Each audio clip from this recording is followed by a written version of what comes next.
Let's get real. Most people are too afraid to tell you to your face that they don't like you. Instead, they hide behind fake smiles, hollow compliments, and forced politeness. I've been there too, thinking someone was a friend, only to find out they were secretly hoping for my downfall. It's brutal, but here's the truth. If you don't recognize the signs, you'll end up wasting your time and energy on people who, deep down, can't stand you. So, let's cut through the BS and talk about the signs that someone dislikes you, but is hiding it. You might not like what you hear, but it's better to face the truth than live in denial. 1. They're always joking about your flaws. We all know that one person who loves to joke, especially when the joke is on you. They'll pick at your quirks, your mistakes, your little imperfections, and they do it with a smile, saying, "I'm just messing with you." It seems harmless at first, but let's not kid ourselves. These jokes are often more than just playful banter. They're calculated digs, cleverly disguised as humor, meant to chip away at your self-esteem bit by bit. I remember a time when I was close to someone who seemed to always have something to say about me. How I dressed, the way I spoke, even the projects I was working on. At first, I laughed it off, thinking it was all in good fun. But as time went on, I noticed a pattern. The jokes were always aimed at my perceived weaknesses, never at my strengths. It wasn't long before I started second-guessing myself, wondering if maybe I was the problem, if maybe these flaws were as glaring as they made them out to be. Here's where the controversy kicks in. People who consistently joke about your flaws aren't doing it out of affection. They're testing the waters to see how much disrespect you'll take. It's a subtle form of manipulation, a way for them to assert dominance while keeping you in your place. They're telling you, in no uncertain terms, that you're beneath them. And the most insidious part? They get away with it, because we've been conditioned to believe that if we can't take a joke, we're the ones with the problem. But let's flip that script. I'm here to tell you that there's nothing wrong with standing up for yourself when a joke crosses the line. In fact, it's essential. You deserve to be around people who lift you up, not those who knock you down just to get a cheap laugh. True friends don't need to point out your flaws to feel better about themselves. They celebrate your strengths and help you work through your weaknesses without making you the butt of the joke. I've seen it happen time and again. People who let these kinds of jokes slide, thinking it's easier to keep the peace than to make waves. But here's the deep truth. Allowing others to disrespect you, even in jest, is a slippery slope. It starts with small comments, but over time, those jokes can wear you down, making you question your worth. And the more you allow it, the more they'll push, until you're left doubting yourself, all because you didn't want to seem too sensitive. I had to learn this the hard way. I realized that by laughing along, I was giving them permission to keep going. I was complicit in my own disrespect. It wasn't until I started pushing back, setting boundaries, that I noticed a shift, not just in how they treated me, but in how I saw myself. I stopped letting their words define me and started owning my narrative. So here's my advice. The next time someone makes a joke at your expense, don't just laugh it off. Ask yourself, is this really funny, or is there something more going on here? And if the answer is the latter, don't be afraid to call them out. It might be uncomfortable, it might even end the friendship, but your self-respect is worth far more than someone's misguided sense of humor. In the end, life's too short to surround yourself with people who can't see your value. If their idea of friendship is constantly pointing out your flaws, then it's time to find new friends. The ones who truly care about you will never need to put you down to feel good about themselves. So stand tall, speak up, and don't let anyone reduce you to a punchline. 2. They give compliments that sting like insults. We've all been there. Someone gives you a compliment, But instead of feeling good, you're left with a bitter aftertaste, like you've just been slapped with a velvet glove. It's the kind of compliment that makes you pause and think, wait, was that a compliment or an insult? And here's the harsh reality. Often, it's a bit of both. These backhanded compliments are a subtle, almost sneaky way for people to undermine you while pretending to be kind. I remember a time when I was working on a big project that I was incredibly proud of. After putting in countless hours of hard work, I finally shared it with a group of colleagues. One of them, someone I thought was a supporter, said with a smile, "Wow, this is actually pretty good for someone like you." I stood there, stunned. On the surface, it seemed like a compliment, but those last few words, "for someone like you," hit me like a ton of bricks. What did that even mean? Was I not supposed to be capable of doing good work? And that's the controversy here. These so-called compliments are laced with a hidden agenda. They're not meant to uplift you, they're designed to keep you in your place. It's a power play, a way for the person giving the compliment to assert their superiority while making you doubt your own abilities. They're saying, "I see you trying, but you'll never be as good as me." It's toxic, but it's wrapped up in such a pretty package that you almost miss the poison inside. Let's be real. People who give backhanded compliments are often insecure themselves. They see your potential, your strengths, and it scares them. So, they use these sly little digs to keep you second-guessing yourself, to make sure you don't rise too high. It's like they're patting you on the back while holding you down with the other hand. And here's where it gets even more controversial. We've all done it at some point. Maybe not intentionally, but we've all let our insecurities slip out in the form of a compliment that's meant to remind someone else of their place. But here's the deep message. You don't have to accept this disguised hostility. You have the power to reject it, to see it for what it really is, a reflection of their own insecurities, not a measure of your worth. When someone says, "You're smarter than you look," or "This is good, considering you're new at this," you don't have to swallow it whole. Call it out for what it is, even if it makes things awkward. Because if you don't, you're allowing them to dictate how you see yourself, and that's a power you should never hand over to anyone. I've learned to recognize these compliments for what they are, a mirror reflecting someone else's insecurities. And when you see it that way, it loses its sting. Instead of internalizing it, you can almost laugh it off. Because at the end of the day, their words say more about them than they ever will about you. So here's what I do now.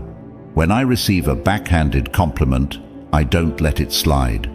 I'll respond with something like, "Thanks, but what do you mean by that?" It forces them to confront the insult hidden in their words, and more often than not, it puts them on the spot. They're suddenly aware that you're not playing their game, and it's amazing how quickly their tune changes. The takeaway: don't let anyone's veiled negativity define you. Whether it's a well-meaning friend, a jealous colleague, or even a family member, remember this: your worth isn't up for debate. Compliments should lift you up, not tear you down.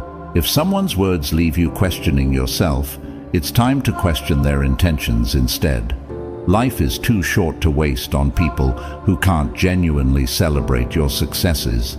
Surround yourself with those who see your value and aren't afraid to let you know it, without any strings attached. 3. They subtly exclude you from plans. It's the little things that sting the most, like realizing that your so-called friends accidentally forgot to invite you to that dinner, that party, or that weekend getaway. They'll swear it was an oversight, that it was a last-minute thing, or worse, they'll assume you were too busy anyway. But let's be real, these aren't accidents. This is social exclusion in its sneakiest form, and it's a clear sign that you're not as valued as you think. I've been on the receiving end of this too many times. I remember checking my phone one weekend and seeing pictures of a group of friends having a great time at an event I would have loved to attend. The kicker? Not a single person mentioned it to me beforehand. When I casually brought it up later, they were full of excuses. "Oh, we thought you were busy," or "it was such a last-minute plan." But deep down, I knew the truth. If they wanted me there, they would have made sure I knew about it. And here's where the controversy comes in. This kind of exclusion isn't just thoughtlessness, it's deliberate. It's a way of sending a message without saying a word. They don't want you there, but they don't have the guts to tell you to your face. Instead, they hope you'll just fade out of the group quietly, without causing a scene. It's passive-aggressive, and it's cowardly, but it's also incredibly common. People don't talk about this much because it's easier to pretend it's not happening. It's easier to swallow the excuses, to convince yourself that it really was just a mistake, rather than face the painful truth that you're being pushed out. But here's the thing. If you keep accepting those excuses, you're giving them permission to keep excluding you. You're letting them decide your place in their lives, rather than taking control of your own narrative. I had to learn this the hard way. For a while I kept quiet, letting those accidental exclusions slide, hoping that maybe next time I'd be included. But then I realized that by staying silent, I was allowing myself to be treated as an afterthought. So I did something controversial. I started calling them out on it. I'd say, "Hey, I saw you guys went out last weekend. Why didn't anyone invite me?"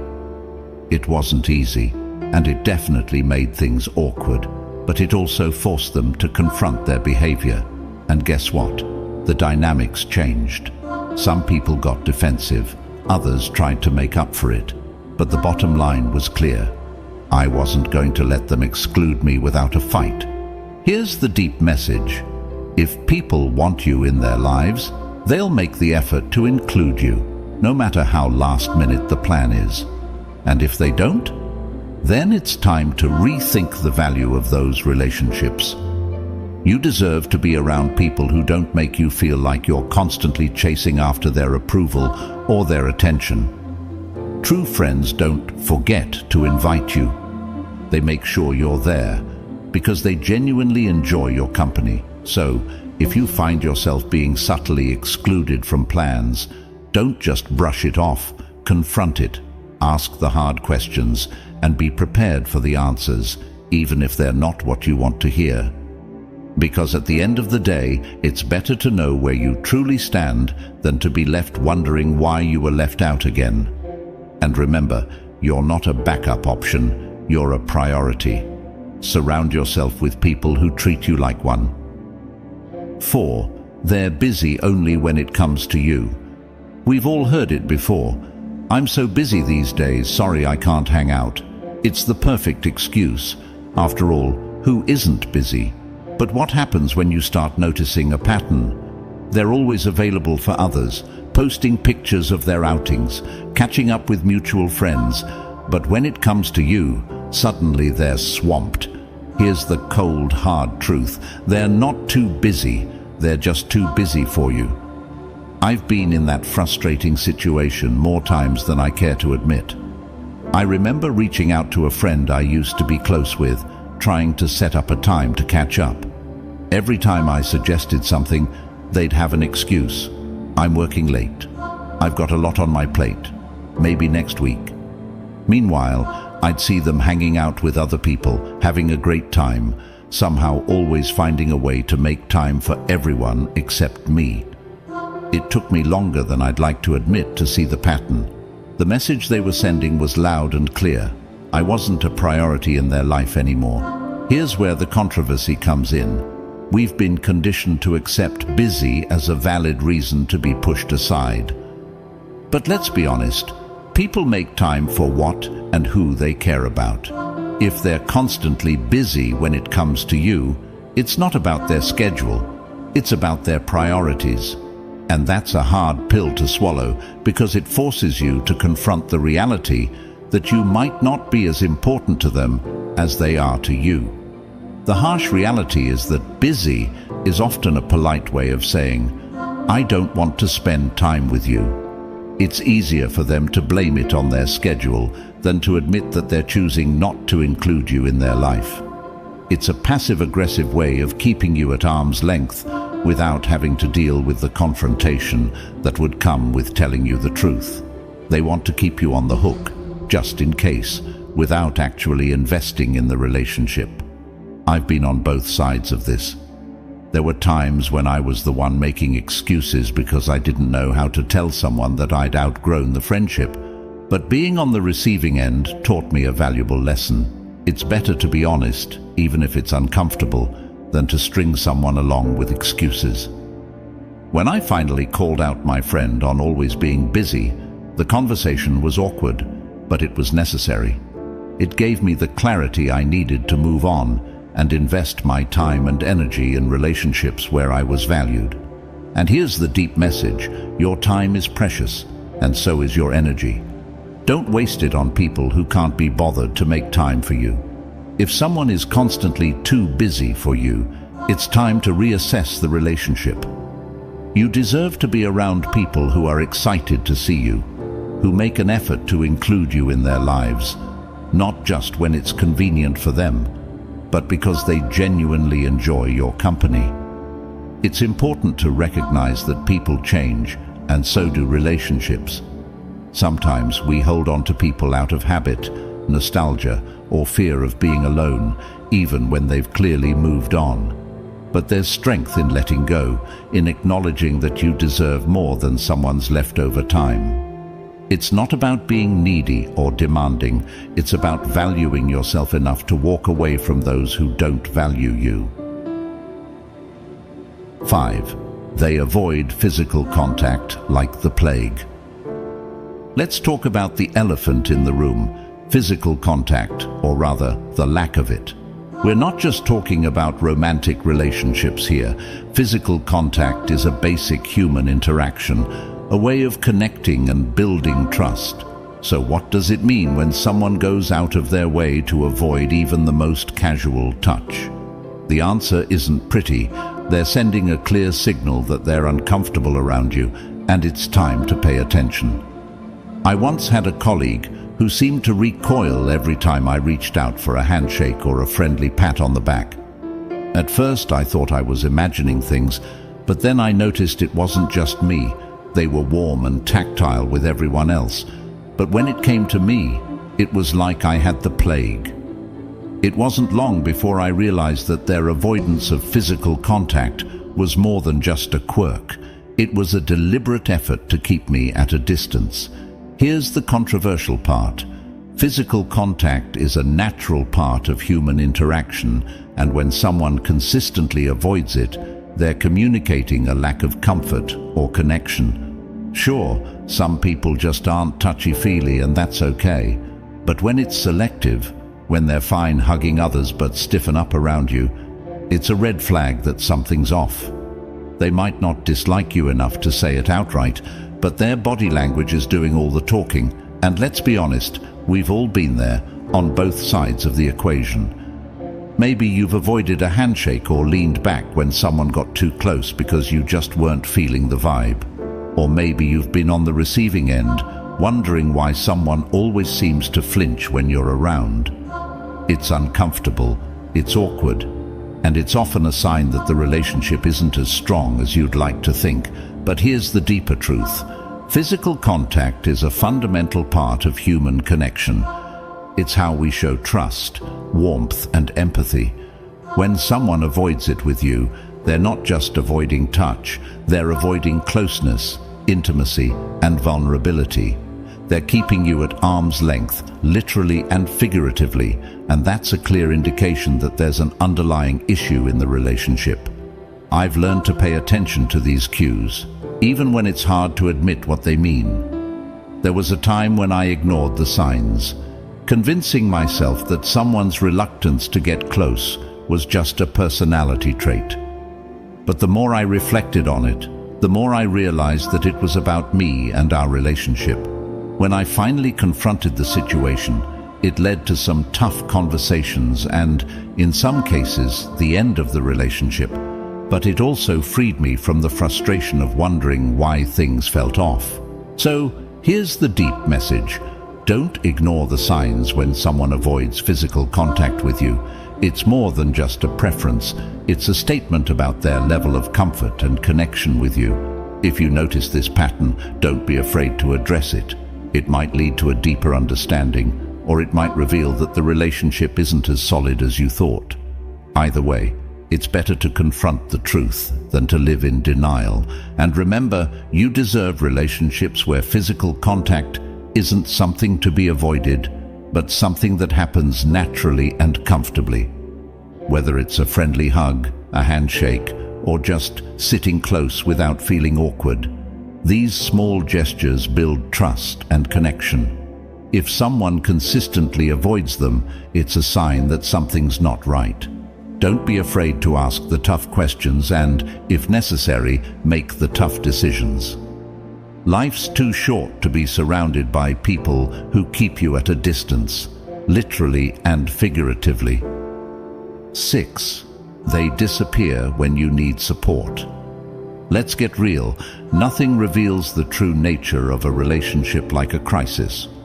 When the going gets tough, you find out who your real friends are. So what does it say about someone when they vanish the moment you need them most? It's not just a sign of flakiness. It's a neon warning that they're not as invested in you as you might have thought. And let's face it, when someone pulls a disappearing act during your darkest hours, it's not just hurtful, it's a betrayal. I learned this the hard way during a particularly rough patch in my life. I was dealing with a major personal issue, something that really shook me to my core. Naturally, I turned to the people I considered close friends, expecting some level of support, even if it was just a text or a quick call. But guess what? Crickets. The people I thought would be there for me suddenly had every excuse in the book. I'm so swamped at work. Sorry, I'm just really busy right now. I'll check in with you later. Spoiler alert, they never did. Here's where it gets controversial. People love to talk about how they'll always be there for you, but when push comes to shove, many of them are only around for the good times. They'll party with you, laugh with you, and enjoy the high points of your life. But the minute things get real, they're nowhere to be found. It's easier for them to ghost you than to deal with your pain or discomfort. They don't want to be dragged into your problems because deep down, they don't care enough to be there when it counts. And let's be brutally honest, true support isn't about convenience. It's about being there when it's hard, when it's uncomfortable, and when it's the last thing you want to do. The people who disappear when you need them most aren't just being inconsiderate. They're showing you exactly where you stand in their life. They're saying, without words, your problems aren't worth my time. I remember feeling absolutely gutted when I realized that the people I'd been there for in the past, during their breakups, their family dramas, their career setbacks, couldn't be bothered to return the favor. It was a wake-up call, and not a pleasant one. But it was also a lesson I needed to learn. Not everyone who smiles in your face is truly in your corner. Here's the deep message. Support is the foundation of any meaningful relationship. It's easy to be around when everything's going well, but the real test of a relationship is how people respond when things fall apart. If someone disappears the moment you need them, they're not just failing you. They're showing you that they were never really there in the first place. But don't let their absence make you bitter. Let it make you better. Use it as a filter to sift out the people who don't deserve a place in your life. The ones who stick around, who check in, who show up even when it's inconvenient. Those are the people who truly matter. And those are the relationships you should nurture and cherish. In the end, life is too short to invest in fair-weather friends. Surround yourself with people who will stand by you in the storm, not just bask in the sunshine. Because when you find those rare individuals who stick around when the chips are down, you've found something worth holding on to. And as for those who disappear, let them go. They've already shown you their true colors. 7. They gossip about you behind your back. Gossip, it's the social poison that spreads faster than wildfire and can burn down relationships in an instant. The thing about gossip is that it's never as innocent as people make it out to be. When someone you consider a friend talks behind your back, they're not just sharing a harmless story, they're actively sabotaging your trust, your reputation, and your relationship. And let's be real, when they gossip about you, it's a clear sign that they don't respect you, no matter how friendly they act to your face. I've been the subject of gossip before, and let me tell you, it's one of the most gut-wrenching experiences. There was a time when I confided in someone I thought was a close friend about a personal issue. I needed to vent, to unload some of the weight I was carrying, and I trusted this person to keep it between us. But within days, details of that conversation started circulating, twisted and exaggerated. It was like a game of telephone, except the message wasn't just getting lost. It was being weaponized against me. The person I trusted had turned my vulnerability into entertainment for others. Here's the controversial truth. People who gossip about you aren't just venting or sharing concerns. They're playing a power game. Gossip is a way for them to elevate themselves while putting you down, all without having to confront you directly. It's cowardly, it's manipulative, and it's toxic. They're not just damaging your reputation, they're damaging the very foundation of trust that any real relationship is built on. And let's get one thing straight. People who gossip about others to you will gossip about you to others. It's a pattern, not a one-time thing. I've seen it happen too many times to count. Someone who loves to spill the tea on everyone else suddenly goes quiet when they're around you. Guess what? They're probably spilling your tea when you're not around. It's a betrayal of the worst kind because it's done in the shadows, without giving you a chance to defend yourself or even know what's being said. Now, here's where it gets really personal. I remember confronting the friend who gossiped about me, expecting some sort of apology or at least an explanation. Instead, they acted like it was no big deal, brushing it off as just a bit of harmless talk. But here's the thing, gossip is never harmless. It's a betrayal, plain and simple, and it says far more about the person spreading it than it does about the person it's about.